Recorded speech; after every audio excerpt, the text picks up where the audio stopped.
I think the main thing that differentiates humans and animals is the ability to self-reflect, the ability to really realize, whoa, here I am. I am a self. I have a consciousness, I have thoughts, I have feelings, I'm alive, I have a body. And other people also have a body, a self, a life. They have meaning. I have purpose. We have a path that we're on. We have choices. This, to me, is what makes a human human. And animals, from what I believe, don't really have this. Now, lately I've been studying dolphins a lot. There's a lot of talk that dolphins, especially like bottlenose dolphins, maybe sperm whales that have these huge brains, maybe they also self-reflect.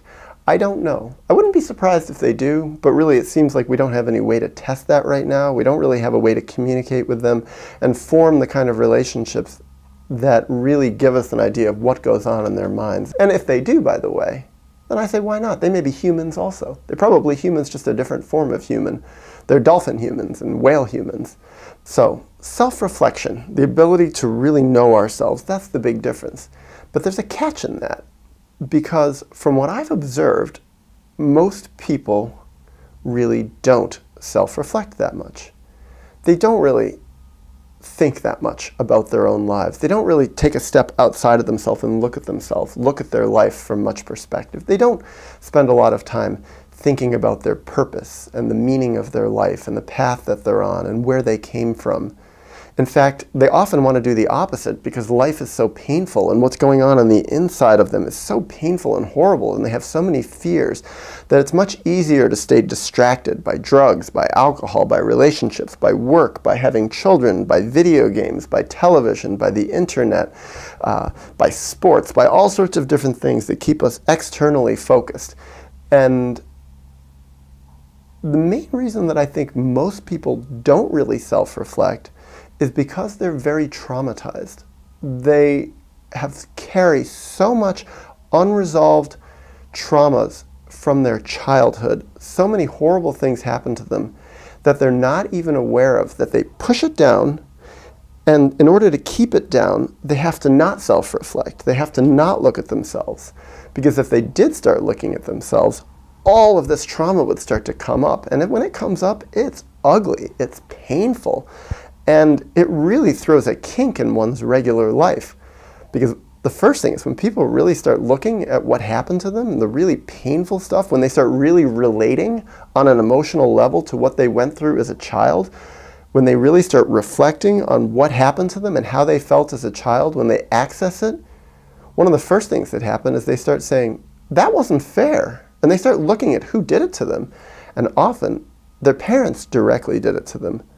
And if their parents didn't directly do it to them, their parents put them in a position for it to happen to them, for the traumas and the bad stuff to happen. Their parents didn't protect them. Their parents neglected them. And so people, when they start really self-reflecting, often start feeling a lot of anger and a lot of rage at their parents. And in our world, in our society, that's really just not very acceptable. It's not very socially acceptable, and it's certainly not very acceptable within families for people to feel rage at their parents.